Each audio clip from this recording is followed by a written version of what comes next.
Good morning, I'm Taylor Wilson, and today is Tuesday, March 18th, 2025. This is the Excerpt. Today, deadly Israeli airstrikes in Gaza, plus the latest on a legal and political showdown after the Trump administration deported hundreds of Venezuelans to El Salvador, and we take a closer look at what happened during severe weather in recent days. Israeli airstrikes in Gaza killed at least 200 people, according to the Gaza Health Ministry, as attacks hit dozens of targets earlier today. The incident ends a weeks-long standoff over extending the ceasefire that halted fighting in January. Strikes were reported in multiple locations in both Gaza's north and south. For its part, Israel said it hit dozens of targets and added the strikes would continue for as long as necessary and would extend beyond airstrikes, raising the possibility that Israeli ground troops could resume fighting. We saw a legal and political showdown yesterday after the Trump administration deported hundreds of Venezuelans to El Salvador over the weekend in apparent defiance of court orders. The administration says the Venezuelans are members of a gang called Tren de Aragua and that they are being deported on national security concerns. Lawyers for the Venezuelan deportees say they have not been given due process. I spoke with USA Today White House correspondent Bart Jansen to get a better sense of what's happening. Bart, hello, sir. Hello, how are you? Good. Thanks for hopping on another busy one, Bart. So let's just step back for a bit, if we could, at the top. What actually happened here, and what do we know as of now about the timeline of events? Well, we had a hearing in federal court about whether the government defied the judge's order from Saturday blocking deportation flights for Venezuelans named under President Donald Trump's proclamation to start deporting members of the Venezuelan gang Tren de Aragua. So Trump issues this order, seems to have been on Friday or Saturday, although in court they couldn't even really nail that down. It sounds as though 2 flights took off during a Saturday hearing while they were debating whether there was going to be a block on this new series of deportation flights. The planes apparently took off between an oral order from the judge saying, do not have these flights, and the written order saying, do not have these flights, just temporarily while they litigate the case. And so the dispute is, as alleged by the American Civil Liberties Union and the Democracy Forward Foundation, who are representing Venezuelans in the case, did the government defy the judge's order? Government lawyers insist they didn't violate the written order, but the open question is, did the flights potentially violate the oral order? And that's what the hearing on Monday was supposed to start to delve into. Bart, we also heard some strong language from a lawyer for the ACLU. What can you tell us here? Lee Gellernt, a lawyer for the ACLU who's representing the Venezuelans, said that there'd been a lot of talk during the last several weeks about a constitutional crisis, which would be if the Trump administration did defy a court order, then there'd be a dispute between the 2 branches of government. Nobody's saying that it's gotten that far yet, but Gellernt said he thinks that we're getting very close to it at this point. So, Bart, while we have that open question, what's the latest on these men themselves? Did they make it to El Salvador? And just what's the latest there? El Salvador's president announced that something like 238 Venezuelans arrived on a flight on Saturday. The U.S. government refuses to discuss how many flights left on Saturday, how many people were on them, and where they went. They say those are national security secrets and the subject of sensitive foreign relations negotiations with both El Salvador and the Maduro regime in Venezuela.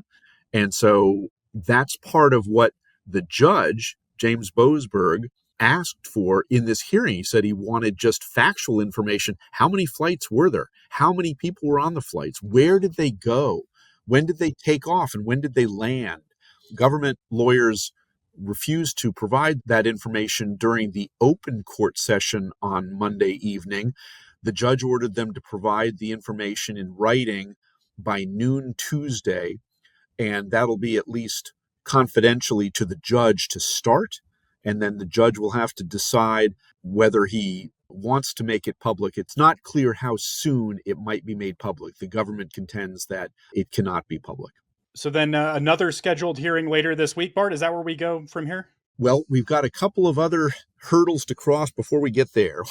We have to see how Judge Boasberg might respond to the government's filing by noon on Tuesday.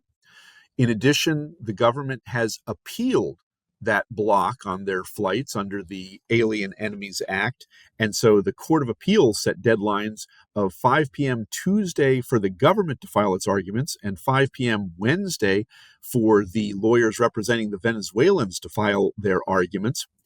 Then separately from those appeals filings, Judge Boasberg has scheduled a Friday hearing on motions in the case, assuming the Court of Appeals doesn't take it away from him. So there's a lot of moving parts still, but we should start getting more answers about whether these flights will continue or be blocked through actions at the Court of Appeals and at the district court level through the end of the week. Lots still to chew on here. Bart Jansen covers the White House for USA Today. Thank you, Bart. Thanks for having me.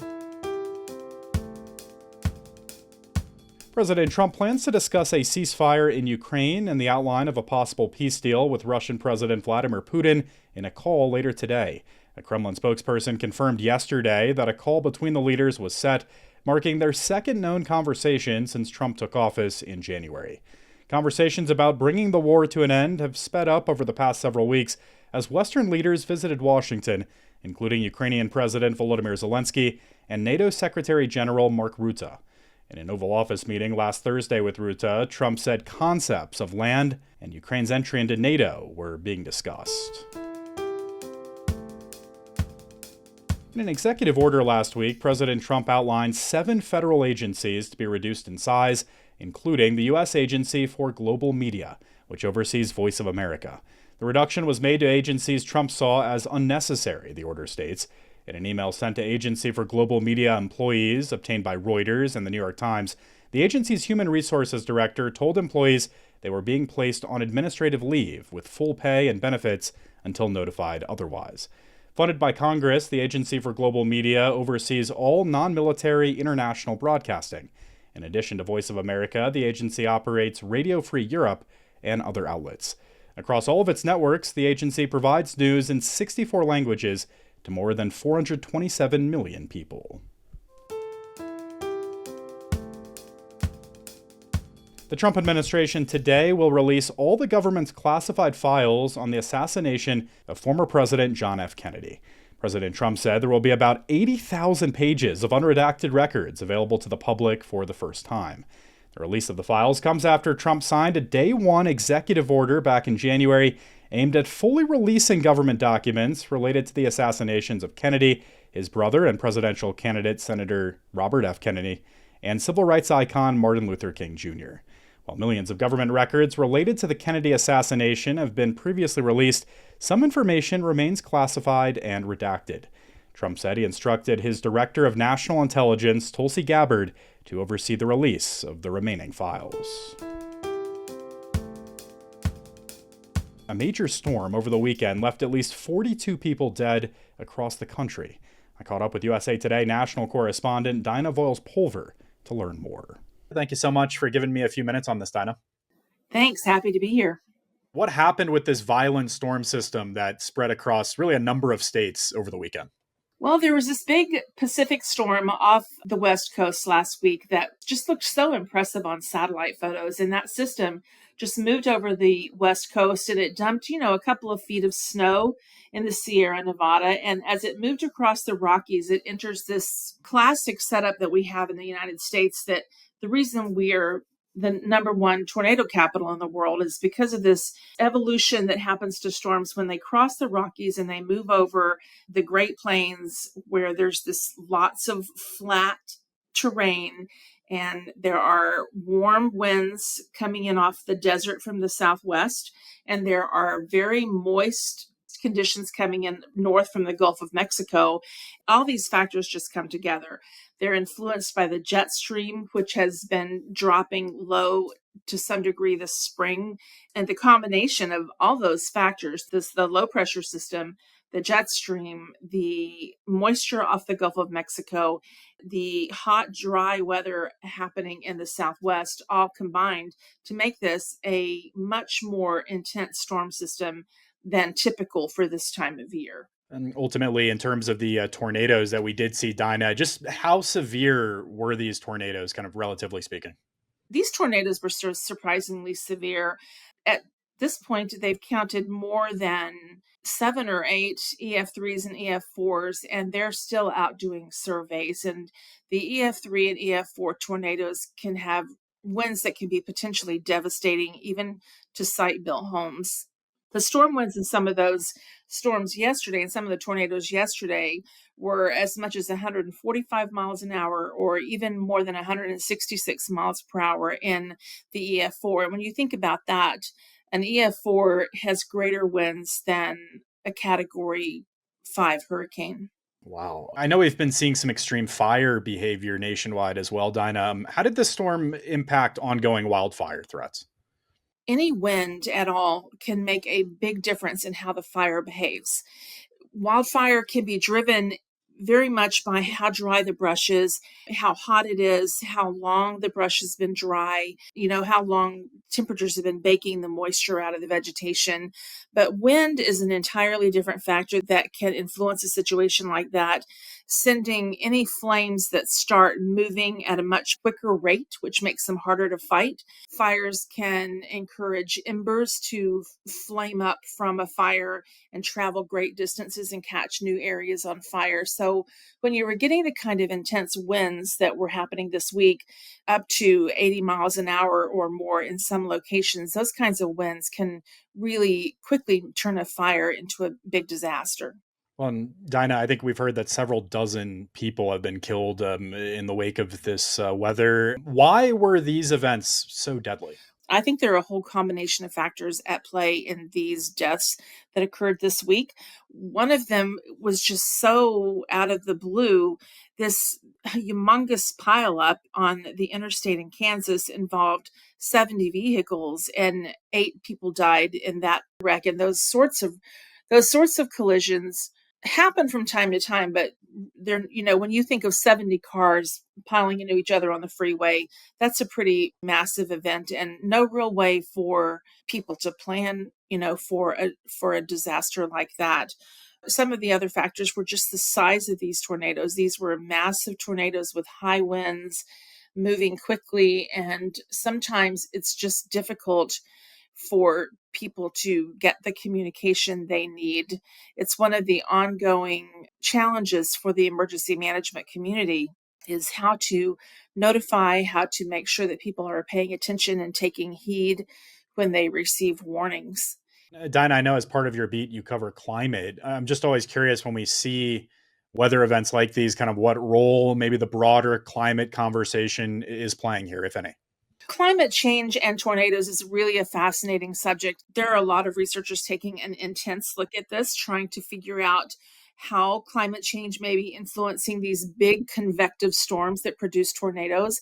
The prevailing school of thought is that the climate change is changing tornado occurrences in some ways. For example, there are fewer tornadoes in some of the traditional states that were thought of to have the most tornadoes, and there are more tornadoes occurring in parts of the deep south. Researchers are beginning to believe part of that is connected to this moisture, again, that's coming off the Gulf of Mexico, that the moisture is feeding into these more convective storms. The warming temperatures may also be playing a role in the timing of tornadoes because tornadoes now happen more outside of some of the traditional seasons that they used to happen. Great breakdown for us. As always, Dinah Voiles-Pulver covers climate and the environment for USA Today. Thank you, Dinah. You're welcome. Thanks. Thanks for listening to The Excerpt. You can get the podcast wherever you get your audio. And if you're on a smart speaker, just ask for The Excerpt. I'm Taylor Wilson, back tomorrow with more of The Excerpt from USA Today.